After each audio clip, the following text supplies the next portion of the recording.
अस्सलामुअलैकुम वरहमतुल्लाहि वबरकातुहू। मोअज़्ज़िज़ असातिज़ा इकराम, कैसे हो आप लोग। उम्मीद और दुआ अल्लाह रब्बुल इज़्ज़त से यही है कि आप लोग सब बखैरियत होंगे। महाराष्ट्र राज्य शिक्षक अभियोग्यता व बुद्धिमत्ता चाचणी म्हणजे TET teacher aptitude and intelligent test 2022-23। विषय मराठी व्याकरण, 15 गुण।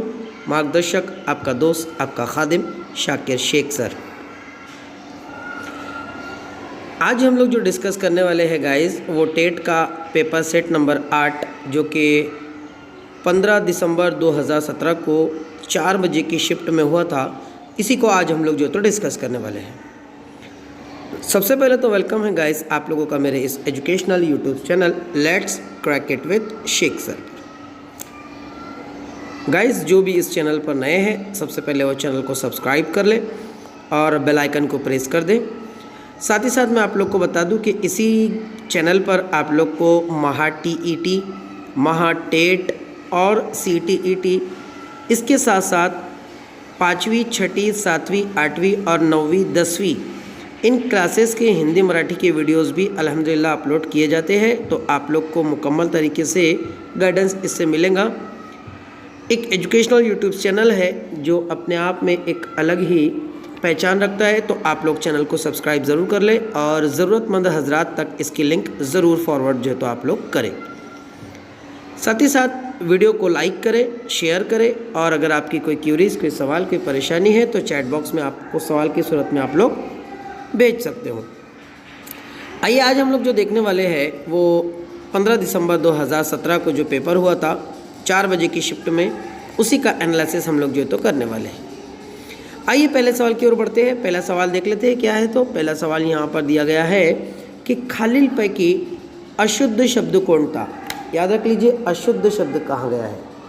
ठीक, यहाँ पर देख लीजिए अशुद्ध शब्द कोणता। ठीक, देख लीजिए अशुद्ध मतलब कि जो गलत शब्द है वो हम लोग को पहचानना है। सूर्य, तो ये तो सही लिखा है। सूर्योदय, ये भी सही लिखा हुआ है। सूर्यास्त, ये भी सही लिखा हुआ है। सूर्य का मतलब होता है सूरज, सूर्योदय का मतलब होता है तुलु आफ्ताब और सूर्यास्त का मतलब होता है गुरूब आफ्ताब।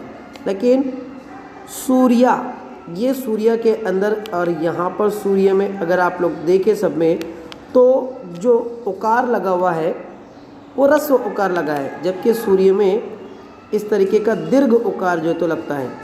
तो सबसे पहले तो ये सेंटेंस या ये वाक्य, ये शब्द जो है तो यहीं पर गलत हो गया।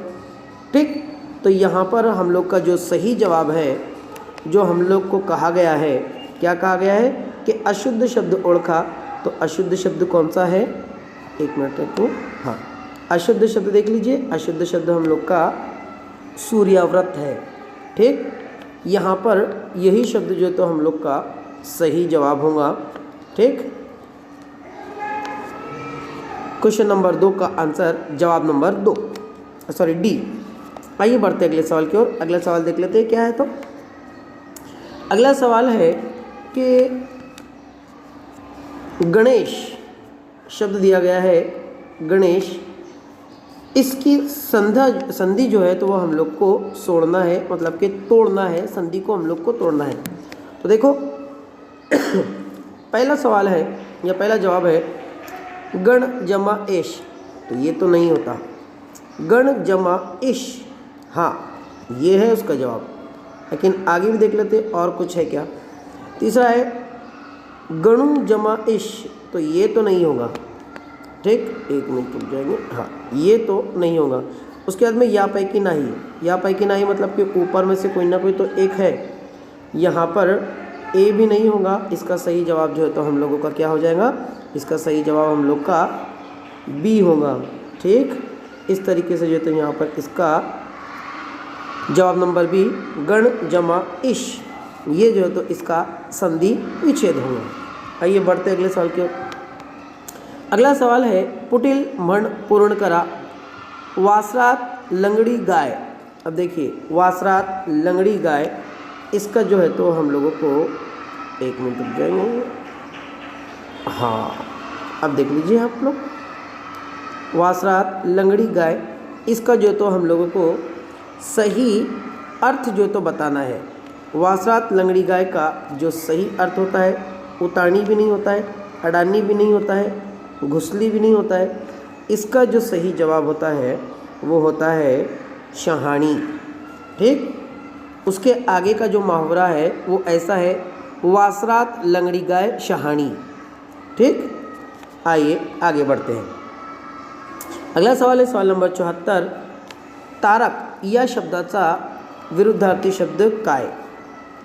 शब्द क्या दिया गया है? तारक।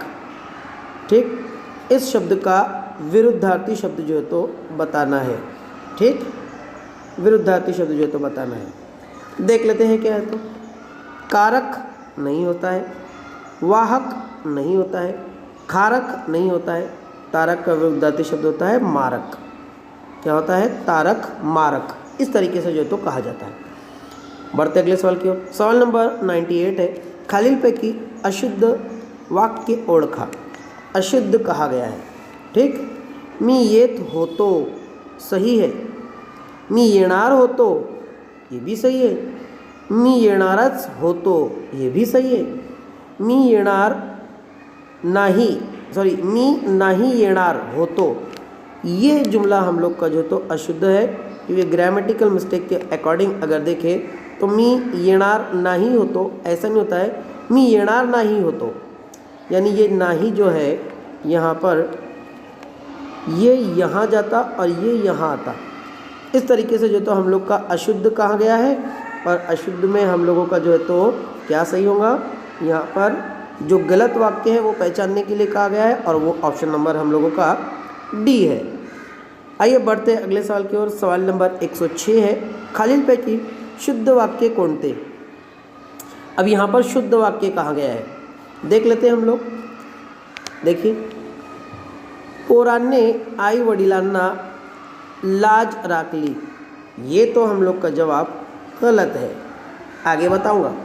पोरांनी आई वडिलांची, देखो आई वडिलांना, यहाँ पर आई वडिलांना इसकी वजह से जो तो ये गलत हो गया। पोरांनी आई वडिलांची लाज राखली ये सही है हम लोग का, लेकिन आगे भी देख लेते हैं। पोरांनी आई वडिलाकडे, आई वडिलाकडे कैसे हो सकता है? इसकी वजह से ये गलत हो गया। और पुराने आई वडिलापासून, पासून मतलब कि ये भी गलत हो गया। ठीक, तो सही जुमला होता है कि बच्चों ने माँ बाप की इज्जत रखी, तो इसके लिए ची इस्तेमाल होता है। और यही हमारा आज का जो जवाब है वो क्या है हम लोग का? वो हम लोग का जवाब सही होता है ऑप्शन नंबर बी। ठीक, ये जो तो हम लोग का जवाब आज का सही होता है सवाल नंबर 106 का। क्लियर हुई बात? आइए बढ़ते अगले सवाल की ओर। अगला सवाल है 119। कृष या शब्दाचा विरुद्धार्थी शब्द काय, सॉरी समानार्थी शब्द काय? ठीक, देख लीजिए। पहला है काळा, गलत। दूसरा है शेतकरी, ये भी गलत। तीसरा है गवत, ये भी गलत। चौथा है सड़सड़ित, यही इसका जो है तो समानार्थी शब्द होता है। कृष का समानार्थी शब्द जो तो सड़सड़ित होता है। बढ़ते हैं सवाल 122 की ओर। 122 क्या कहता है देख लीजिए आप लोग। तुमच्यामुळे आमचा आनंद द्विगुणित झाला, या वाक्यात विशेषण ओळखा। देख लीजिए, यहाँ पर ये वाक्य दिया गया है। यहाँ पर तुमच्यामुळे आमचा आनंद द्विगुणित झाला, यानी तुम्हारी वजह से हमारी खुशी दुगनी हो गई। ऐसा जो है तो ये वाक्य है और इसमें हम लोग को विशेषण पहचानना है। विशेषण के ऊपर पहला वीडियो बना चुका हूँ, आप लोग प्लेलिस्ट में जो तो जाकर देख सकते हैं, आप लोग को लिंक मिल जाएंगे। तुमच्यामुळे, तो तुमच्यामुळे तो ये तो सर्वनामिक हो गया। आमचा, ये भी सर्वनामिक हो गया। आनंद, ये तो क्रिया हुई यानी कि काम हुआ। यहाँ पर जो हम लोग का जवाब सही होता है वो जवाब क्या सही होता है? यहाँ पर हम लोग का जवाब जो तो द्विगुणित सही होता है। द्विगुणित का मतलब होता है दुगना, और यही आनंद की खुसूसियात बता रहा है कि खुशी कैसे हुई है, दुगनी हो चुकी है, द्विगुणित। तो इस तरीके से यहाँ पर जवाब नंबर डी जो तो इसका सही होता है। आइए बढ़ते अगले सवाल की ओर। सवाल नंबर 139 देख लीजिए आप लोग। खालीलपैकी शुद्ध शब्द कोणता? शुद्ध शब्द कहा गया है। ठीक, देख लीजिए शुद्ध शब्द कौन सा है वो भी देख लेते हैं। निशस्त्र, निशस्त्र, ये गलत है। ठीक, एक मिनट, ये गलत हो गया। निशस्त्र ये भी गलत है। निशस्त्र ये सही है हम लोगों का, ठीक। उसके बाद नि विसर्ग शस्त्र, तो ये तो संधि विच्छेद हो गया। संधि विच्छेद करने के लिए थोड़ी ना कहा गया, हम लोग को शुद्ध शब्द पहचानने के लिए कहा गया। सवाल नंबर 139 का जवाब नंबर सी जो है तो ये सही होता है। आइए बढ़ते हैं अगले सवाल की ओर। सवाल नंबर 141 है, खालील पैकी स्त्रीलिंग शब्द ओळखा। याद रखो स्त्रीलिंग शब्द कहा गया है, स्त्रीलिंग यानी कि जिससे औरत जाति का बोध होता है। देख लेते हैं आगे। आप यहाँ पर देखिए वीट, हाँ एक मिनट, हाँ शब्द आया है यहाँ पर वीट, हाँ ये भी स्त्रीलिंग है। माती ये भी स्त्रीलिंग है। भिंत ये भी स्त्रीलिंग है। यानी यहाँ पर वरील पैकी सर्व, ऑप्शन नंबर हम लोगों का डी जो है तो सही होता है। आइए बढ़ते हैं अगले सवाल की ओर। अगला सवाल क्या कहता है? अगला सवाल कहता है आप लोग का 146, डोळा या शब्दाचा समानार्थी शब्द काय है? डोळा, डोळे का मतलब होता है आँख, ठीक। इसका समानार्थी शब्द हम लोग को जो है तो पहचानना है, ठीक। उल्टे से देख लेते हैं। वंदन, वंदन का मतलब तो नहीं होता है। नंदन भी नहीं होता है। नमन भी नहीं होता है। नयन, हाँ नयन का मतलब होता है आप लोगों का डोळा। इसके बहुत सारे समानार्थी शब्द है गाइस, आप लोग पहले ये देख लीजिए कि नयन का, डोळे का समानार्थी शब्द जो है तो नयन होता है। और भी इसके शब्द है जिसमें नेत्र, ठीक, आँख, उसके बाद लोचन, लोचन भी जो है तो आँख का ही होता है, ठीक। तो ये सारे के सारे शब्द जो है तो, हाँ उसके बाद में एक और होता है नयन। ये सारे के सारे जो है तो क्या है, ये डोळा के समानार्थी शब्द जो है तो होते हैं। तो सवाल नंबर 146 भी हम लोग का हो गया। आइए बढ़ते अगले सवाल की ओर। सवाल नंबर 159 है, देखिए क्या कहता है? कुटिल जोड़ शब्द पूर्ण करा। गोरा शब्द है गोरा, इस शब्द के आगे का जो तो हम लोग को शब्द पूरा करना है। पहला शब्द है गोरा, गोमाटा, गोमटा नहीं होता है, ठीक। सॉरी एक मिनट, हाँ ये देख लीजिए गोरा, तो यहाँ से उल्टा करेंगे हम लोग। देख लीजिए गोरा भरारा नहीं होता है। गोरा गुबगुबित ये भी नहीं होता है। गोरा गुंठा भी नहीं होता है। इसका सही जवाब होता है गोरा गोमटा। इस तरीके से जो तो इसका जवाब नंबर ए जो है तो सही होता है। बढ़ते अगले सवाल की ओर। अगला सवाल है 169, शब्द है चल। इस शब्द का हम लोग को क्या करना है? विरुद्धार्थी शब्द जो है तो करना है। चल, विरुद्धार्थी शब्द देख लेते हैं। पहला है स्थिर, गलत। आचल, गलत। अचल, अंचल या गलत, इसका होता है सही अचल, ठीक। यानी यहाँ पर जवाब ये जो है तो इसका सही हुआ, ठीक है। आइए बढ़ते अगले सवाल की ओर। अगला सवाल क्या कहता है? गाइज मैं आप लोग को यहाँ पर एक बात, ये बात कहूँगा कि कुछ लोग सेंटर के ताल्लुक से जो है तो बातें कर रहे हैं कि नाम सही होना चाहिए कि नहीं गलत होना चाहिए, या हॉल टिकट पे किस तरीके का नाम आया है। तो आप लोग ये बात याद रखो कि जिस तरीके से हम लोगों ने उनको इन्फॉर्मेशन दी थी उसी वजह से आप लोग का नाम वैसा आया है। तो लोगों की बातों में आओ मत। टाइम स्टडी के लिए बहुत कम है, नियर अबाउट 1 या 2 ही दिन बचे हुए। कल का दिन बस बीच में है, उसके बाद परसों के रोज़ तो आप लोग को एग्ज़ाम फेस करना है। तो एग्ज़ाम पर फोकस कीजिए, जो होना है वो आप आगे तो होना ही रहेगा, ठीक। आइए देख लेते हैं सवाल नंबर 144 क्या कहता है। सवाल नंबर 144 कहता है एकमेकावर अवलंबून असणारे, यानी एक दूसरे के ऊपर जो तो मुनहसर रहने वाले को क्या कहा जाता है? देख लीजिए, स्वावलंबी नहीं, ठीक। उसके बाद में प्रावलंबी ये भी नहीं, परजीवी भी नहीं, क्या होता है? परस्पर स्वावलंबी। यहाँ पर जवाब नंबर हम लोगों का सी जो है तो ये सही होता है, ठीक। आइए बढ़ते हैं आज के हमारे अगले सवाल की ओर। अगला सवाल क्या कहता है? अगला सवाल कहता है खड़े फोड़ने या वाक्प्रचाराचा अर्थ। वाक्प्रचार क्या है पहले वो देख लीजिए। खड़े फोडणे या वाक्प्रचाराचा अर्थ काय होणार?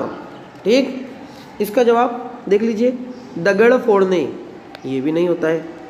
उसके बाद दूसरा है ओरड़ने, ये भी नहीं होता है। सुपारी फोड़ने ये भी नहीं होता है। इसका लफ्ज़ी मानी जो है तो होता है, क्या होता है? दोष देने। ठीक, यानी सवाल नंबर 189 का जवाब नंबर सी जो है तो सही होता है। मैं थोड़ा सा इसको बता देता हूँ। देखो, दगड़ फोड़ने का मतलब होता है पत्थर तोड़ना, ये तो नहीं होता है। ओरड़ने और खड़े पाड़ने, और खड़े पाड़ने का मतलब होता है कीड़े, ये भी नहीं होता है। सुपारी फोड़ने, सुपारी को जो तो फोड़ना, ये भी नहीं होता है। दोष काढ़ने, हाँ, दोष काढ़ने मतलब कि नॉर्मली किसी चीज़ के अंदर जो है तो नुक्स निकालना, ये जो है तो इसका मतलब होता है। गाइज़, यहाँ पर मैंने उत्तर सूची जो है तो लगाया हूँ सभी की, आप लोग देख सकते हो। टोटली यहाँ पर पूरे की पूरी जो है तो मैंने उत्तर सूची लगाया हूँ। आप लोग जो तो इसको देख लीजिए और इसका स्क्रीनशॉट निकाल लीजिए ताकि आप लोग को समझने में आसानी हो जाए। हाँ, ये देख लीजिए, यहाँ पर जो तो मैंने उत्तर सूची इस तरीके से लगाया हूँ। ठीक है, तो गाइज़ मैं समझता हूँ कि आज का वीडियो आप लोग को पसंद आया होगा। अगर पसंद आया है तो चैनल को सब्सक्राइब कर लें, लाइक करें, शेयर करें और वीडियो की लिंक आगे दूसरे लोगों तक, अपने ज़रूरतमंद दोस्तों तक ज़रूर पहुँचाएं। दुआ का तालिब, आपका दोस्त, आपका खादिम शाकिर शेख सर। मिलते हैं अगले वीडियो में, तब तक के लिए अल्लाह हाफिज़।